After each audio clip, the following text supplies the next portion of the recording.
Mas eu já tenho para conversar com a gente, do outro lado da tela, uma presença sempre ilustre aqui no nosso Faixa Livre. Saúdo o professor e presidente do Instituto de Estudos Latino-Americanos, UIELA, na Universidade Federal de Santa Catarina, Nildo Ourix. Professor Nildo Ourix, bom dia.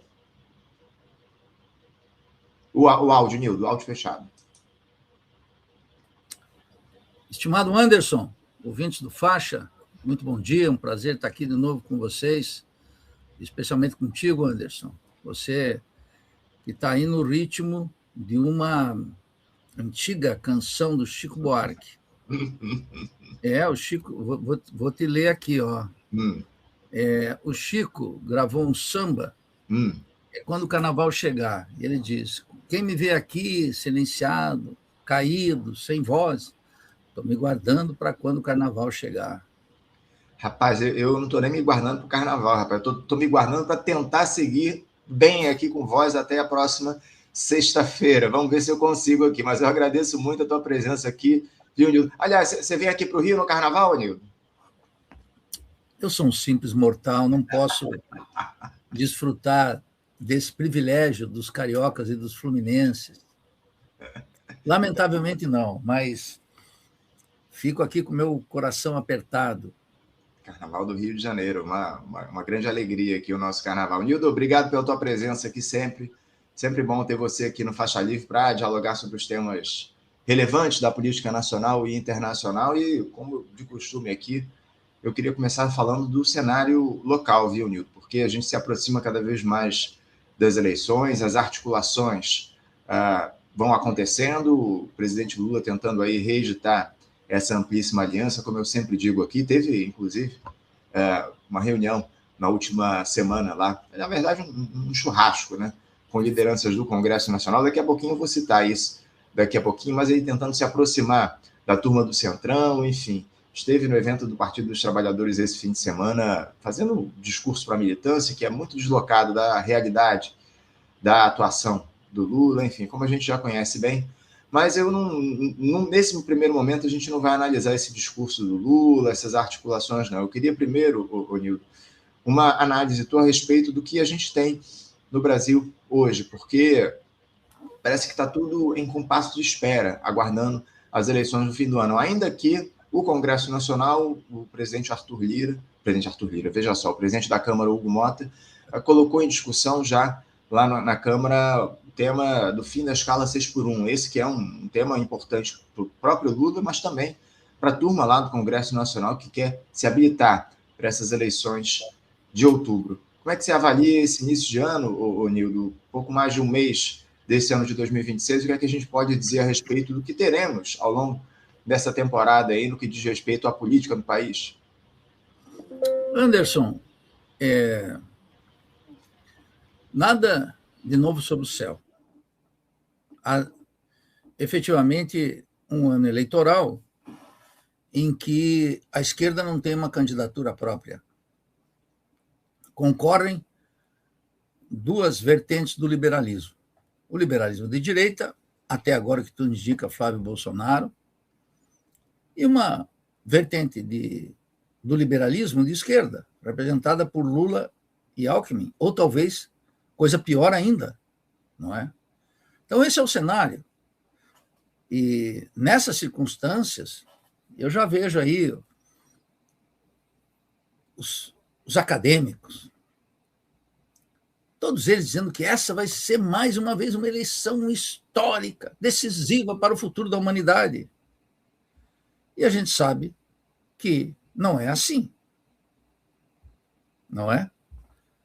É mais uma eleição ordinária, em que não tem as grandes questões do povo, da nação, das relações internacionais, da diplomacia, não estão em questão. A classe dominante está absolutamente bem situada nesse contexto. Veja que eu introduzi aqui um critério de classe social. As classes dominantes, a coesão burguesa, hegemonizada pela fração financeira, com superlucros da fração agrária e mineira, obtido pela renda da terra e da renda mineira, pela abertura comercial que tende a se intensificar com o novo tratado com a China, mas já foi contemplada com o tratado Mercosul, Europa, os comerciantes estão felicíssimos. A fração industrial cada vez mais decadente, sem peso nenhum na conjuntura brasileira, com o terreno da produção completamente internacionalizado e controlado pelas multinacionais. E a fração bancária, dono da orquestra, com o manejo da dívida pública, a taxa de juros e o Banco Central na sua mão. Nesse contexto, as classes dominantes estão completamente satisfeitas com o quadro.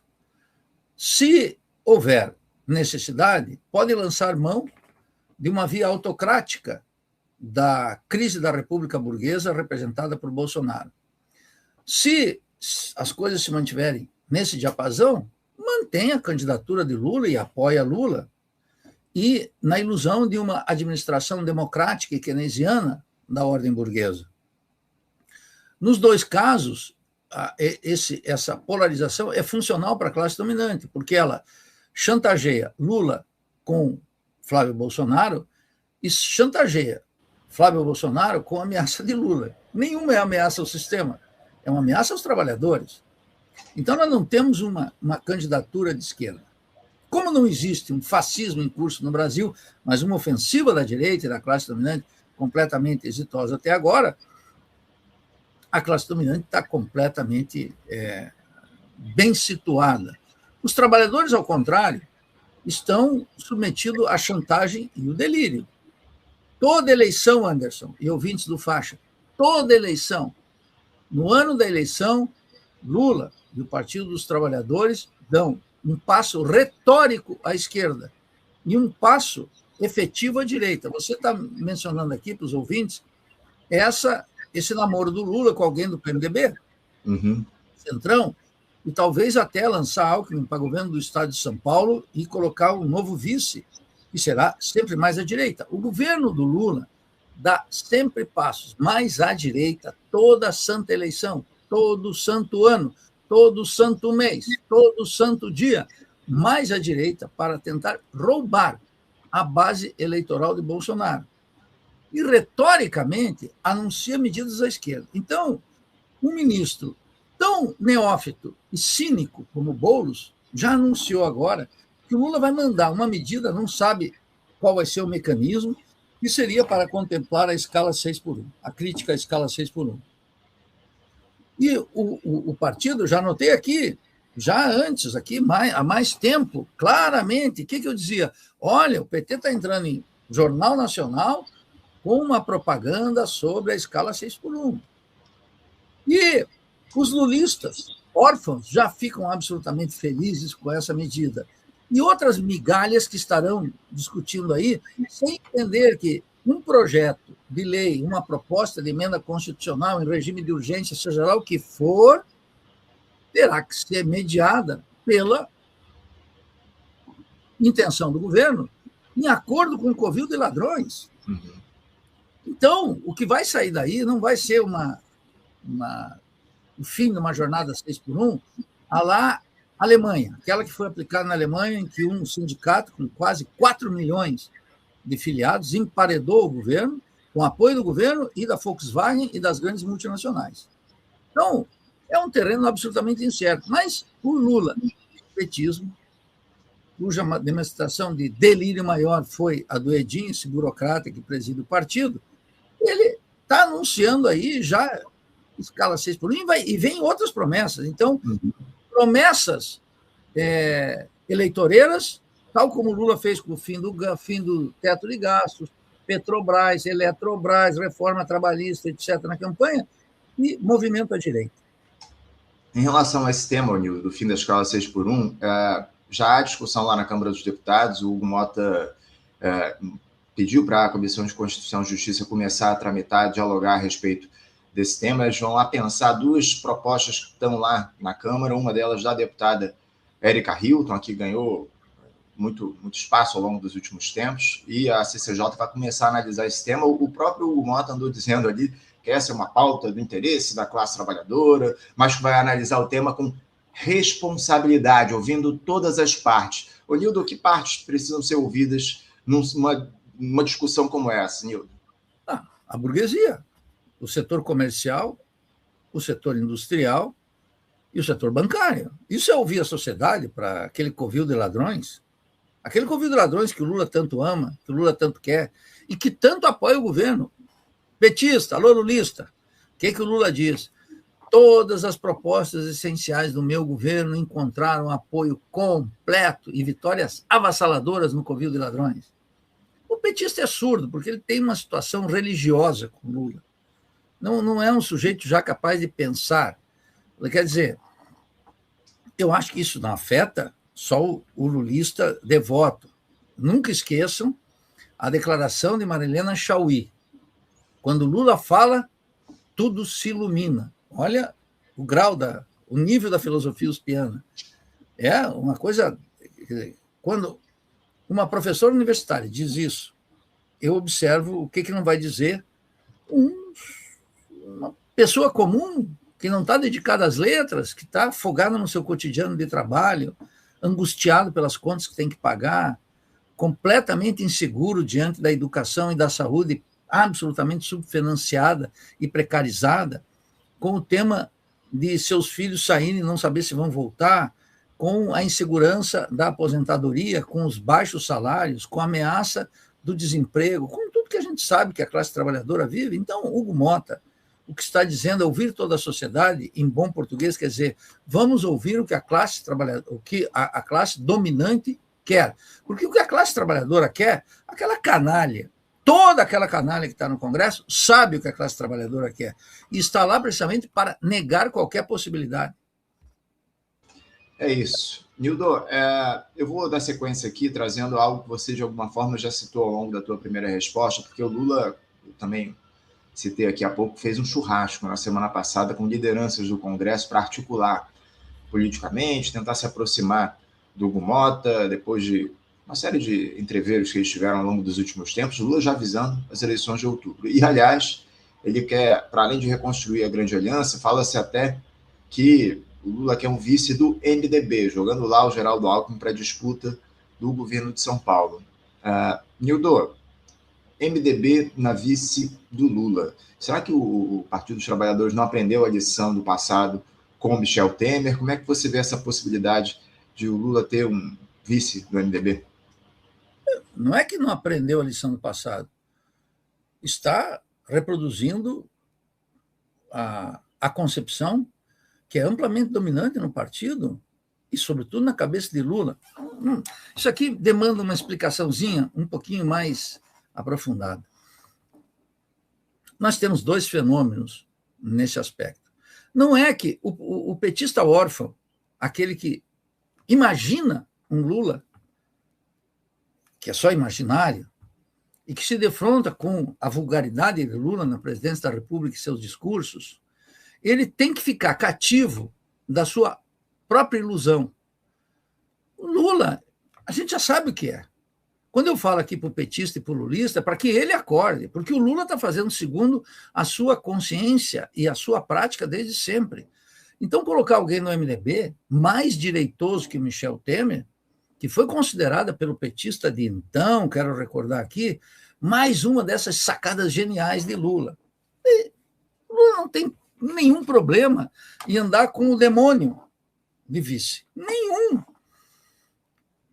A despeito da sorte do país e do futuro da classe trabalhadora, o Lula faz parte da podridão da República Burguesa.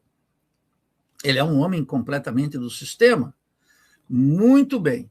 Então, eles estão agora reproduzindo o mesmo caminho de então, uma grande aliança. O Lula disse no discurso do 46º aniversário do PT, ele disse que quem poderia imaginar que eu estivesse com Alckmin? O que ele está dizendo? Quem poderia imaginar que eu estarei no futuro com qualquer um do MDB, terá que ser um cacique do MDB, ou mais um corrupto do MDB? Não tem nenhum problema.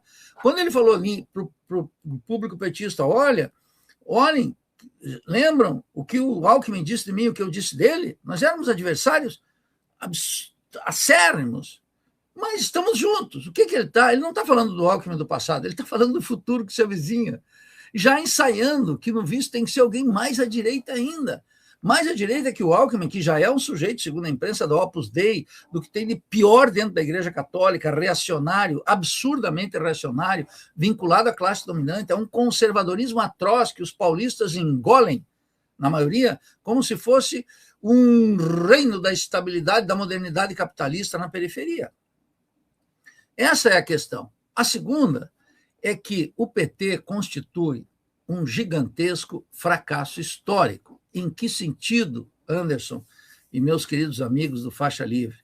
É que a ideologia de colocar o pobre no orçamento e o rico no imposto de renda é produto de uma concepção, um produto muito degradado, diga-se de passagem, de uma concepção que supõe que é possível dar cidadania para milhões de brasileiros nos marcos de um capitalismo dependente, subdesenvolvido, na sua fase rentística. Antes não foi possível, durante a exuberância de gás, o segundo PND, o período mais exuberante do desenvolvimento capitalista brasileiro, e agora menos ainda. É nesse sentido que o PT constitui um fracasso histórico, porque sua ideologia de dar cidadania, direitos humanos, civis, diversidade, respeito ao cidadão e etc., é impraticável no contexto de uma república burguesa apodrecida nas suas entranhas, no judiciário, no legislativo e na prática do presidente da República, e incapaz de garantir, mitigar esse sofrimento humano que é gigantesco no meio da classe trabalhadora. Esse fracasso histórico produziu um partido, que é o PT, que não tem vontade própria. Então, o PT ele está submetido a uma razão de Estado e ao controle absoluto do Lula. Olha, com o PT vai ser uma catástrofe a hora que o Lula se retirar, ou como todos nós, morrer. Virar uma máquina própria de oportunistas, carreiristas, que não vai ter nenhuma função, vai ser um estorvo na sociedade brasileira. Então, Anderson, esse é o ponto. Eu acho que o teu áudio está aberto, estou vendo você teclar aí, meu caro. Então, o que funciona aqui? Funciona isso. Não é que não aprendeu. Ele continua fazendo a mesma lição que sempre fez. Com a eficácia para o PT, para aquele bando de parlamentares sem identidade, sem perspectiva, cativos de uma concepção parlamentar e política, carreiristas, negociantes de todo tipo, que já partido, como mostrou a própria última eleição dentro do partido, que levou à presidência um burocrata sem preparo intelectual, sem lastro político, serviu a Lula, um lambe-botas de Lula, né? Vamos dizer claro aqui na linguagem que a conjuntura exige. É um lambe-botas, um sujeito que, tal como Gleice também está aí na Casa Civil, porta do presidente, ali, articulando coisas, etc., mas ela nunca teve com o partido não pode ter um movimento próprio, como mostrou o discurso de Lula e de Edinho no 46º aniversário do partido. Então, não há surpresa, há uma enfadonha repetição.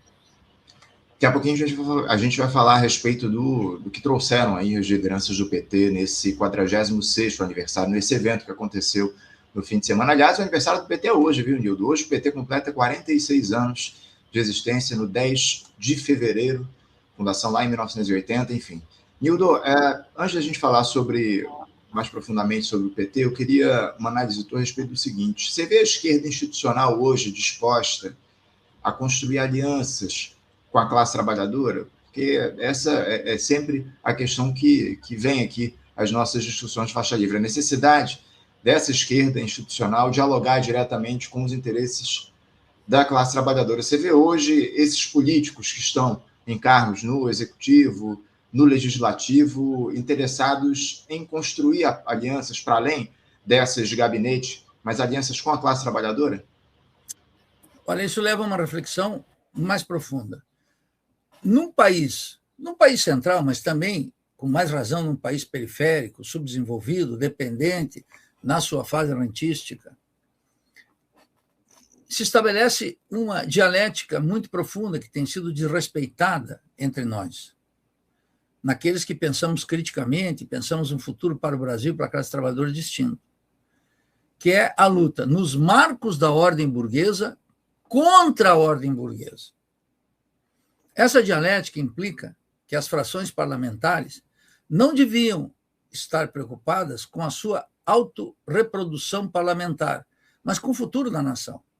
Então, isso que você chama de dialogar com a classe trabalhadora é impossível, porque o obstáculo concreto que existe entre um parlamentar que se supõe de esquerda para atender às demandas de amplas maiorias, hoje cativadas por amplo setor da direita, que se diz antissistêmica e que se diz contra o sistema e, em consequência, atua contra o sistema de maneira muito objetiva, é uma pedra no meio do caminho.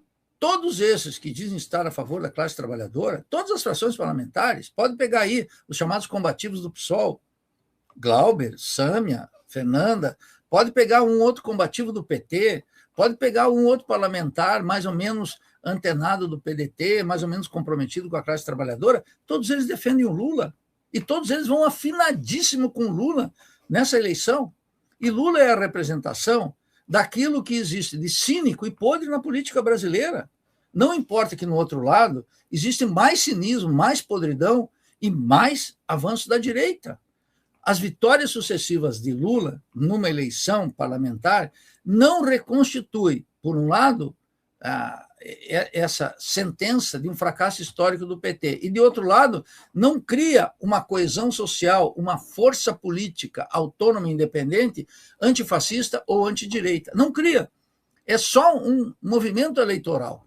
Então, aqueles que querem dialogar com as maiorias teriam que fazer uma crítica radical contra o lulismo, contra a impostura no governo, mas se recusam e fogem disso como o diabo da cruz. Por quê? Porque sabem que estão disputando. No caso do PSOL e do PT, está ocorrendo uma coisa muito interessante, porque o PT agora vai ocupar, vai para cima das bases eleitorais do PSOL. E o PSOL não pode se descolar do Lula, senão ele perde totalmente essa base. Então vão ficar os dois blocos cada vez mais lulistas. Pensa o caso de São Paulo. Tudo indica que Luiz Erundina não vai disputar. Ela tem uma base de uma chamada esquerda católica tradicional. Não sei se Van Valente vai disputar, talvez não. Boulos não vai disputar, vai lançar sua esposa, que é, se não me engano, vereadora em São Paulo. Bom, eles vão disputar agora com o PT, que está retoricamente mais à esquerda, ainda que Lula cada vez mais à direita. Porque o Lula, para eleger-se presidente da República, entrega os estados para qualquer composição, que, por sua vez, elege deputados federais, senadores e governadores cada vez mais à direita. Por isso que a mentira se constitui no fato de que é preciso ganhar maioria no Congresso Nacional. Como é que vai ganhar maioria no Congresso Nacional se as alianças nos estados são cada vez mais à direita para manter Lula e, eventualmente, algum governador do estado e entregar deputados que vêm do MDB, do PDT, de qualquer partido, cada vez mais à direita? Então, isso é uma mentira total. Essa esquerda liberal, institucional, que você chama, ela recusou há muito tempo, em nome da autorreprodução parlamentar, a luta na ordem contra a ordem burguesa. Isso não é só a defesa de um programa alternativo, é preciso bater diretamente e dizer não a Bolsonaro, a Flávio e a Lula. Tem que dizer não aos dois. Então, há uma pedra no meio do caminho, lá o nosso mineiro poeta de Itabira, o grande Drummond de Andrade.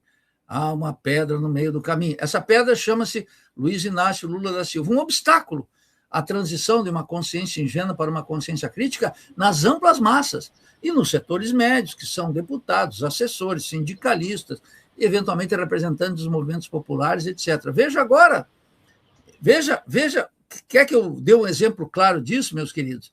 Pensem o seguinte: vocês estão vendo a imensa luta dos povos do Rio Tapajós. Uhum. Qual é a posição de Sônia Guajajara, do PSOL, ministra de Lula? Qual é a posição de Boulos?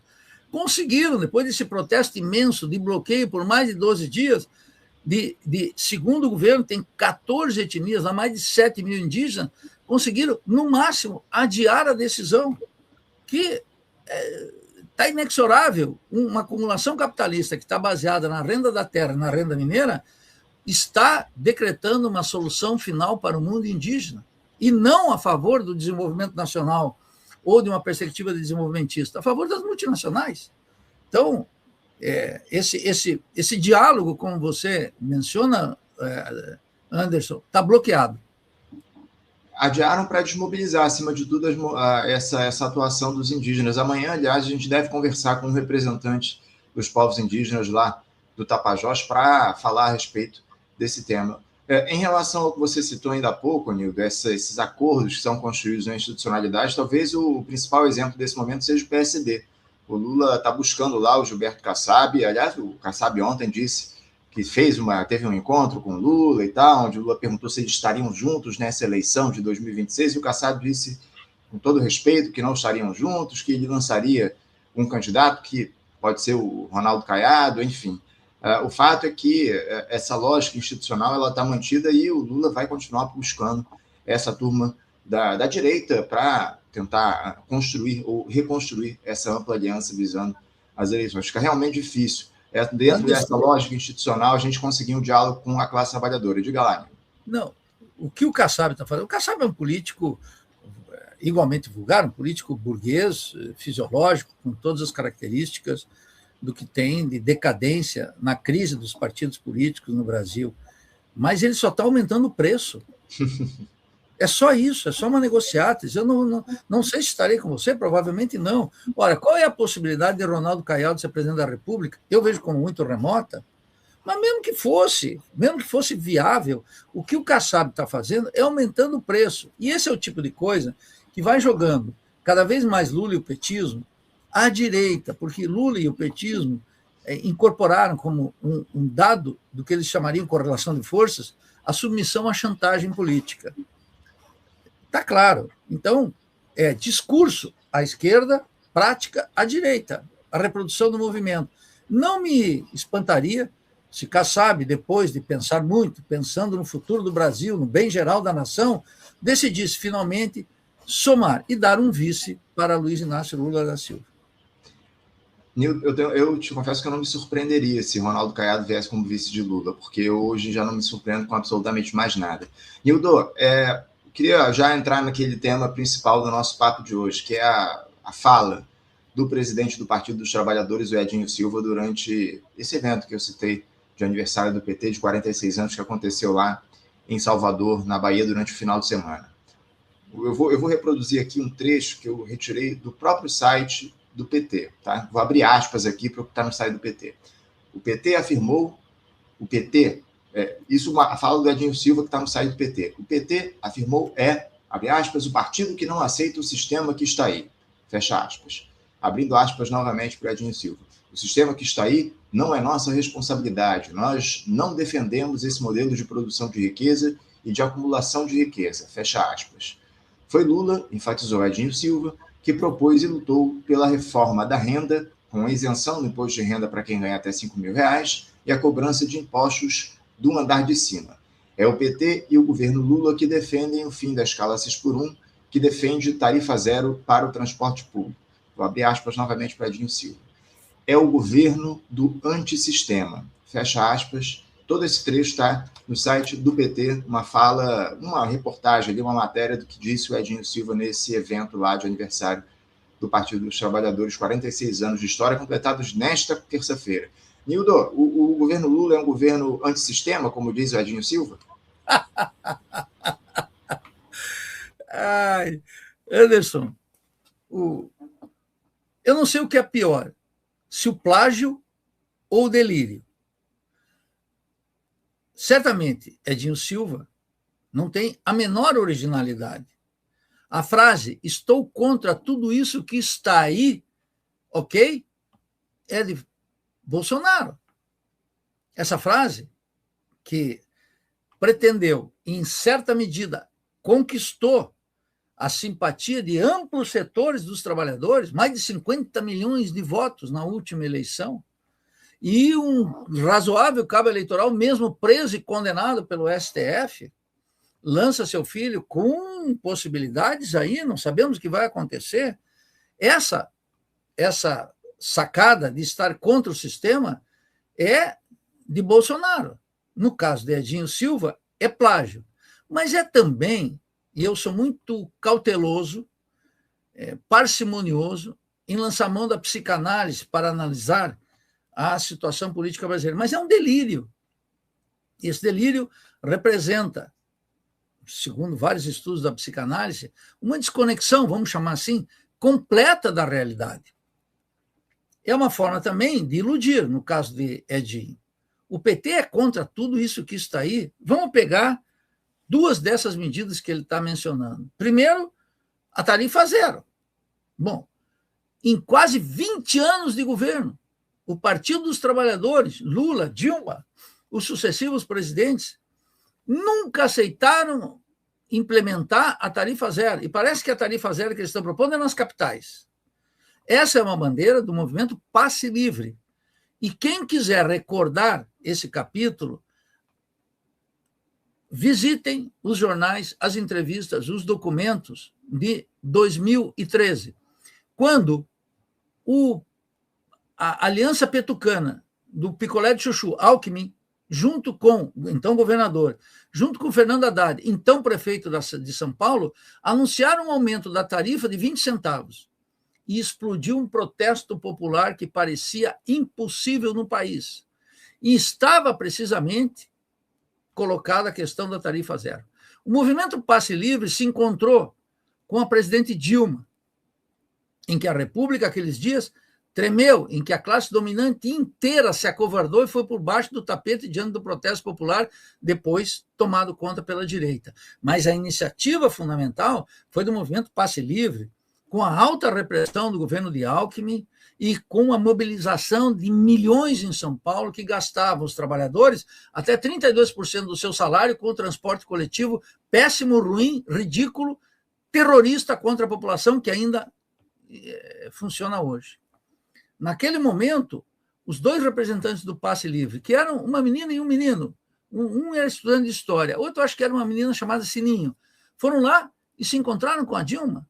E a Dilma perguntou para eles, escuta, o que é esse negócio de transporte grátis?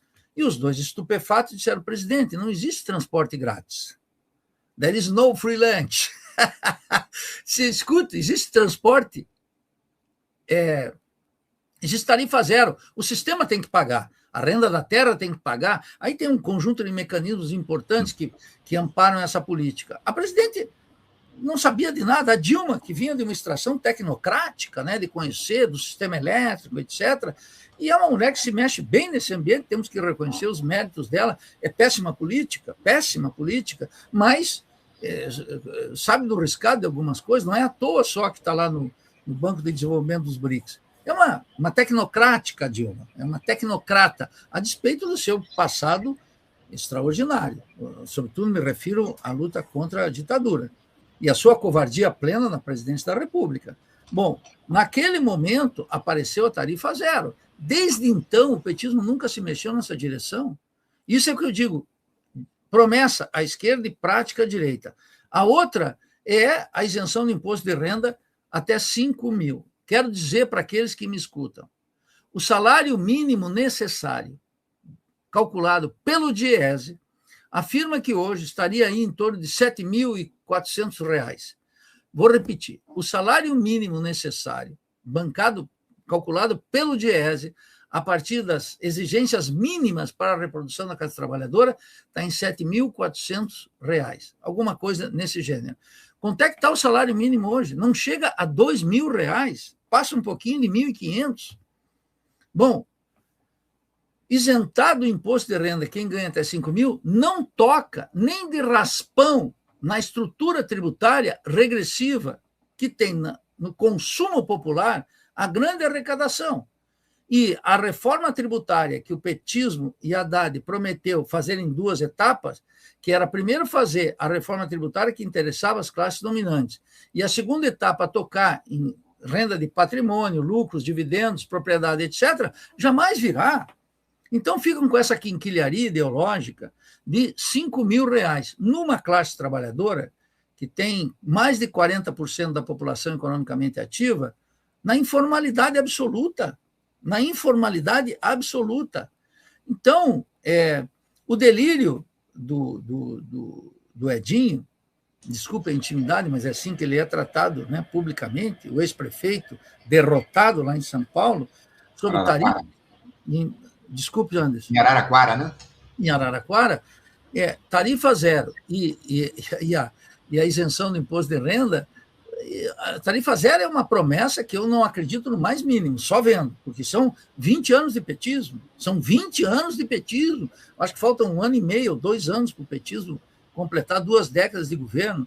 É mais uma mentira, uma prática do cinismo. E no caso do Edinho, é um delírio, além do que é plágio de Bolsonaro. Nildo, eu só trazendo aqui uma informação, de acordo com o site do Diese, estou aqui acessando aqui, estou vendo agora, o salário mínimo para o mês de janeiro de 2026, o salário mínimo necessário teria de ser de R$ 7.156,15. Esse salário ele é ajustado mês a mês, de acordo com a variação de inflação, os preços dos alimentos, enfim, da cesta básica, e hoje o salário mínimo seria na faixa dos R$ 7.156,15, salário necessário para atender as demandas principais da classe trabalhadora, as demandas básicas, para dar dignidade às pessoas, e atualmente o salário mínimo é de R$ 1.621. 7.156 para 1.621 é uma diferença considerável. Nildo, eu vou continuar tratando aqui do que o Lula, o que foi dito durante esse evento do Partido dos Trabalhadores, enfim, também participações que o Lula tem feito ao longo dos últimos tempos, entrevistas do presidente da República, mas agora eu queria já direcionar para o panorama internacional, porque o Lula disse numa entrevista ao site UOL na última semana, eu não sei se você assistiu, se você ficou sabendo, que o retorno do Nicolás Maduro para a Venezuela não seria a principal preocupação, mas que a prioridade seria defender a democracia venezuelana. Já no evento aniversário do PT, no fim de semana, o Lula defendeu os governos de Cuba e da Venezuela contra as ameaças dos Estados Unidos. Eu queria que você falasse um pouco a respeito de qual é o Lula de verdade, Onildo. Esse que defende a Venezuela para a militância ou o que diz que o Maduro não é prioridade diante de um sequestro produzido pelos Estados Unidos a partir de uma invasão na Venezuela? Vamos recordar para dizer que só existe um Lula. O Lula que é cínico e que mente ao povo brasileiro. Mente ao povo e, por extensão, aos militantes, empregados do Partido dos Trabalhadores. Vou explicar por quê. Lula não reconheceu a eleição de Maduro. Por quê? Porque Lula é um amante da democracia? Não, porque ele sabe que as últimas eleições existia um bordão desde 2018, vão para a Venezuela. Isso aqui vai se transformar numa Venezuela. E Lula, preparando a agenda eleitoral, disse: eu não posso reconhecer essa eleição. Exclusivamente porque, no outro lado, tem uma força de direita, numa ofensiva muito grande, numa ofensiva ideológica e política, que afirma categoricamente que a democracia é aquela atestada no cartório da Casa Branca. Os mercados, o que eles chamam de mercados, e um regime liberal burguês. E se os Estados Unidos declaram que um país é amigo, então ele é amigo. E se declaram que um país é inimigo, então ele é inimigo. Se declaram que um país está desenvolvendo a democracia, está tudo certo. E se declara que não, está tudo errado. Lula, então, não reconheceu as eleições. Segundo, Lula vetou a entrada de Maduro da Venezuela nos BRICS. Ou seja, Lula participou do isolamento político-diplomático orientado pela Casa Branca e balizado aqui pela direita, que terminou nesse ato terrorista de Trump e o sequestro de Maduro e de sua esposa nos Estados Unidos, que, aliás, diga-se de passagem, sofreu essa semana mais um adiamento, vai para março, acho que no final de março, uma nova audiência de Maduro diante dos tribunais do Império. Muito bem. Delcy Rodrigues está com a pistola na cabeça, abriu o setor petroleiro e fez um grande retrocesso em toda a legislação que devolveu o controle efetivo do petróleo para si. Além disso, tem um bloqueio naval, que fez com que Cláudia Sheinbaum, essa semana, não arriscasse petroleiros mexicanos que podem ser sequestrados e mudou a estratégia mandando barcos de ajuda humanitária. Ajuda humanitária. Olha o recurso da tradição da política externa mexicana. Quero dizer aqui para os ouvintes, durante todo o período da Revolução Cubana, o único país que nunca rompeu relações diplomáticas com Cuba, com a Cuba revolucionária, foi o México, em que, inclusive, o general Lázaro Cárdenas, em 1962, na Baía dos Porcos, forçou, ele já retirado, foi até Veracruz, o porto de Veracruz, dizendo que ele ia lá defender. Olha o que é a grandeza de um general da Revolução. É esse heroísmo. A política aqui no Brasil eliminou na veia o heroísmo. Não existe tal coisa. O bom é aquele postulado de uma pensadora conservadora, que é Hannah Arendt, que diz o seguinte: política e verdade não coincidem. E eu digo sempre, política e verdade não coincidem no pulsar da política burguesa. E é o que o Lula pratica. O Lula mente sistematicamente. No caso da Venezuela, ele, repito, não validou as eleições, bloqueou a entrada, ele pessoalmente, a entrada da Venezuela nos BRICS, e agora deu uma declaração. A pergunta da repórter foi, é preciso recordar isso, qual é o futuro do presidente, o que pode ser feito para que se restaure a liberdade de Maduro? E ele diz, não me interessa a sorte de Maduro. E dá uma declaração que me deixou estarrecido, completamente estarrecido, eu que não me espanto com nada que o Lula diga. Ele disse, o que é importante é que a Venezuela tenha um regime democrático, e mais, que seu governo trabalhe para o seu povo. Ou seja, Lula recomendando para a presidente Delcy Rodrigues algo que ele não faz aqui, porque ele não trabalha para o povo. Ele trabalha para a Embaixada de Washington, para os monopólios, para a renda da terra, para a renda mineira, para a dívida pública, para a abertura comercial, para o setor dos comerciantes. Quem disse que o Lula trabalha pelo povo aqui? Nem pelo povo, nem pela soberania. São conceitos estranhos à prática do Lula. Então, essa declaração mostrou claramente o alinhamento de Lula com a política externa dos Estados Unidos na sua versão republicana. Recorde aqui o petista, tu que acha que eu sou muito radical, tem um monte de declaração de Lula dizendo que ele se deu maravilhosamente bem com George Bush, que é um gangster, um assassino que tirou 1,5 milhão de vidas na invasão do Iraque e deixou mais de 1 milhão mutilados lá. Em nome do quê? O Iraque tinha as armas químicas. Agora, pior ainda, na cena internacional, Lula assinalou com a possibilidade de participar desse condomínio do genocídio na Palestina. E diz, dependendo de como for aquilo, o Brasil pode participar. Ora, o Brasil tinha que ter, pela sua potencial importância, uma política contra o sionismo, de isolar completamente Israel, que é um país tão criminoso como estrutura estatal quanto a África do Sul da época do apartheid. Aliás, me espanta que as lideranças do movimento negro, se é que ainda existe, não estejam num combate atroz contra o sionismo pelo corte de relações diplomáticas, a ruptura de relações diplomáticas com Israel, comerciais, militares, etc., nenhum tipo de colaboração contra esse crime que é feito à luz do dia, mostrado pela televisão, matando homens, mulheres, crianças, velhos, liquidando todos os dias, matando gente. E que Trump está colocando aquilo para fazer um condomínio. E a farsa brasileira, que já ocorreu no Haiti, com Lula mandando generais como Heleno a soldo lá, com remuneração a dólares, e que agora estão aqui mostrando como eles de fato são.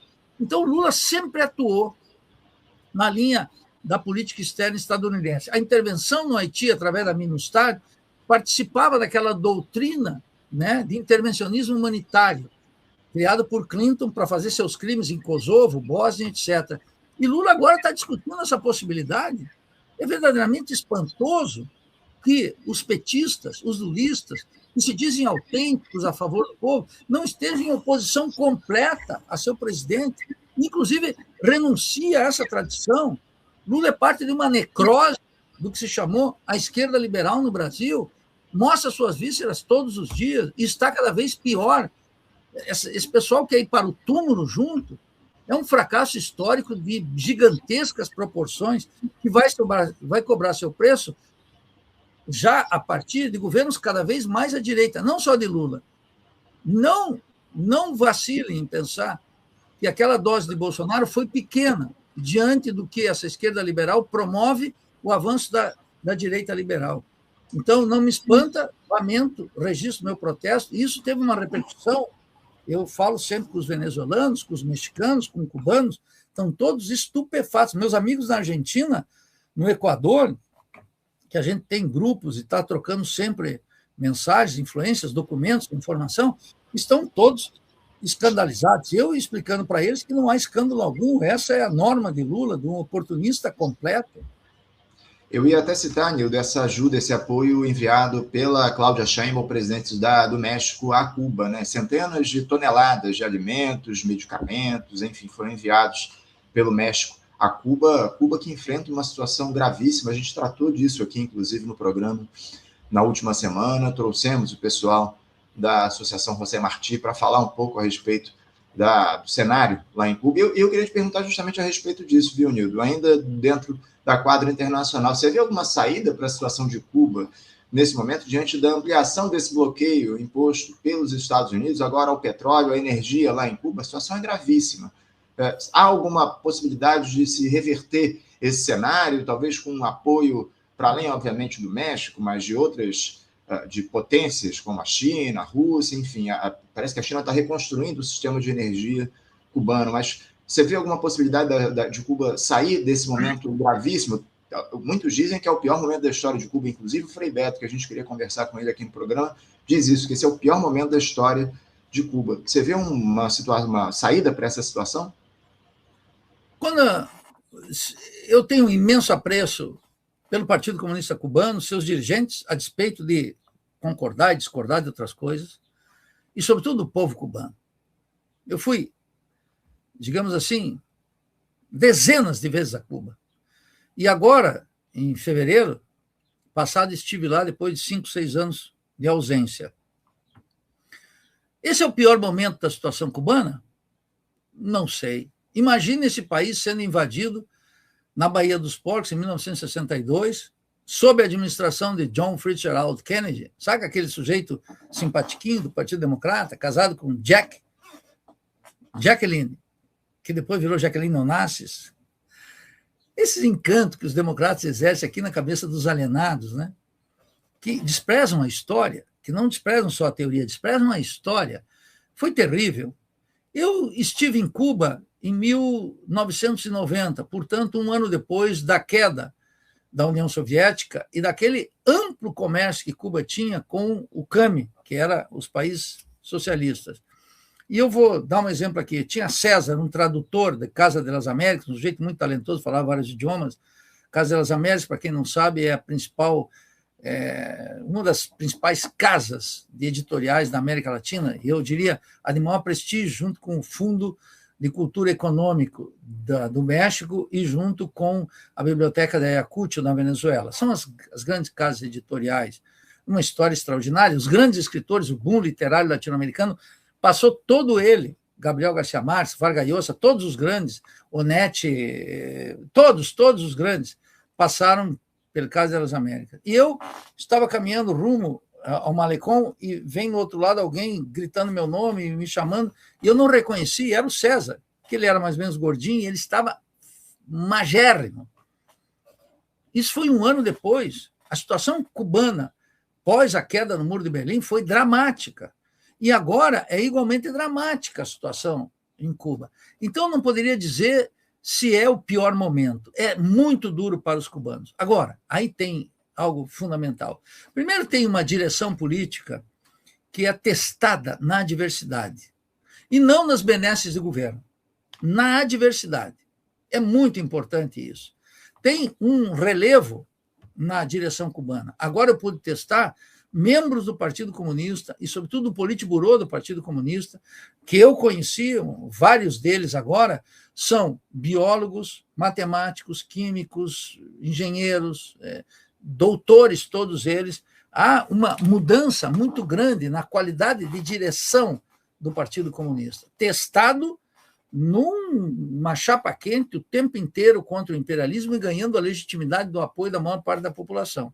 A despeito de não ter o lixo recolhido, porque não tem caminhões, a despeito do transporte coletivo ser precário, a despeito de um conjunto de limitações, de apagões numa área, noutra área, a despeito do acordo que estão fazendo com a China há muito tempo para aproveitar, né, a energia solar, estão mudando, é um programa que está em curso e vai continuar avançando.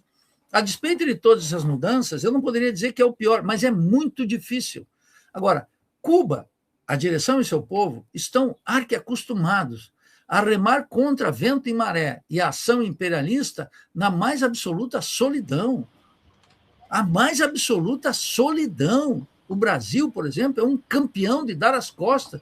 Nesse momento, eu não entendo por que Lula não tem uma ação humanitária do tamanho de Cláudia Sheinbaum, a presidente do México. Ah, não dá para mandar um navio petroleiro? Vamos mandar uma grande ajuda, vamos fazer grandes convênios com Cuba.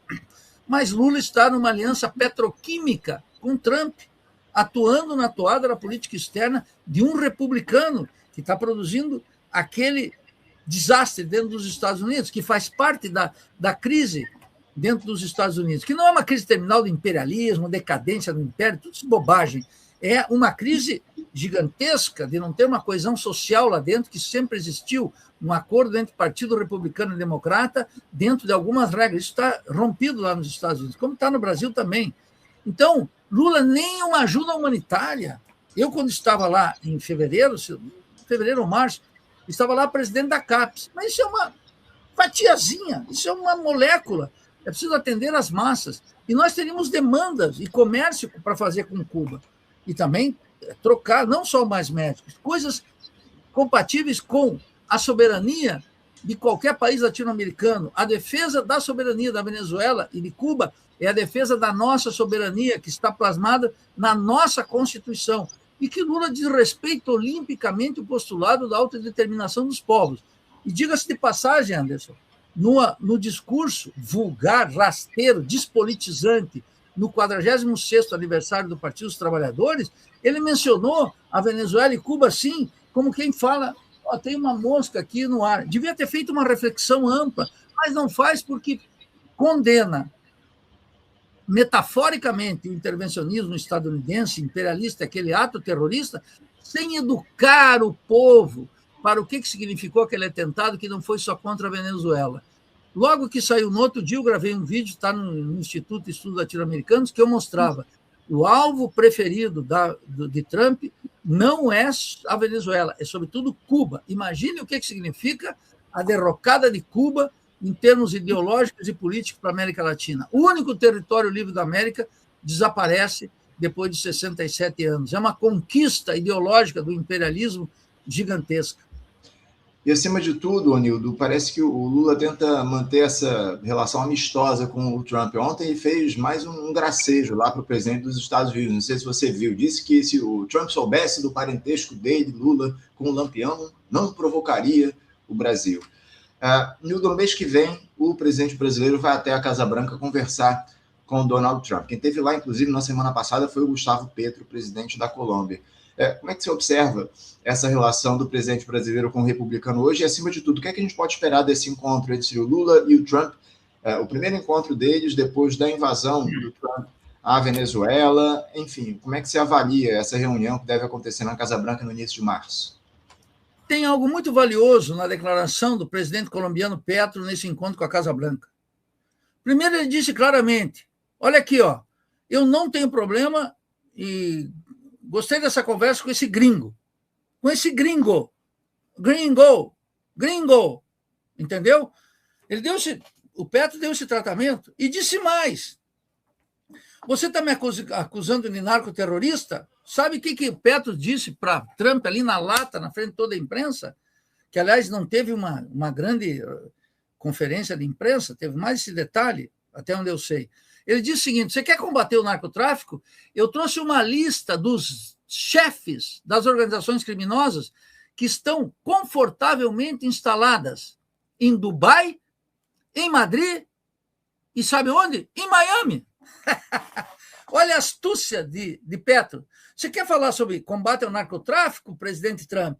Eu quero te dizer para esse presidente gringo, assim se referiu Petro, você quer combater efetivamente, eu te deu o nome e o endereço de todos os chefes das organizações criminosas que, repito, estão confortavelmente instalados em Dubai, aliança estratégica com o imperialismo, em Espanha, Madrid, e em Miami, na Flórida. E aí a coisa amenizou. O Trump disse: gostei desse cara, amo a Colômbia, e já saiu. Mas o mais importante foi uma certa autonomia de Petro, que, como faz fronteira com a Colômbia, sabe, sentiu, ao contrário de Lula, que está com o rabo entre as pernas, decidido a lamber as botas dos Estados Unidos. Vamos chamar a coisa clara, porque a situação é grave. Não é brincadeira o que está acontecendo em Cuba, na Venezuela e em toda a América Latina. Petro vai lá e diz assim: você quer fazer o combate ao narcotráfico? Matando centenas de pessoas com barqueiros, inclusive pescadores inocentes no Mar do Caribe, eu te dou aqui. Comece por Dubai, comece por Madrid e comece no teu próprio território.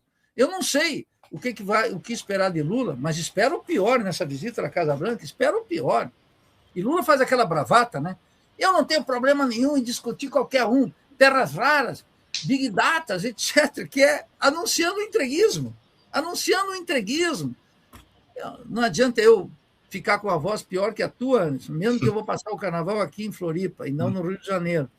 Porque o petista médio está submetido a um processo de alienação religiosa que é verdadeiramente espantoso. Por último, finalmente, Lula dizer que é parente daquilo que a historiografia inglesa chamou de um bandido social, né? Que é o Lampião.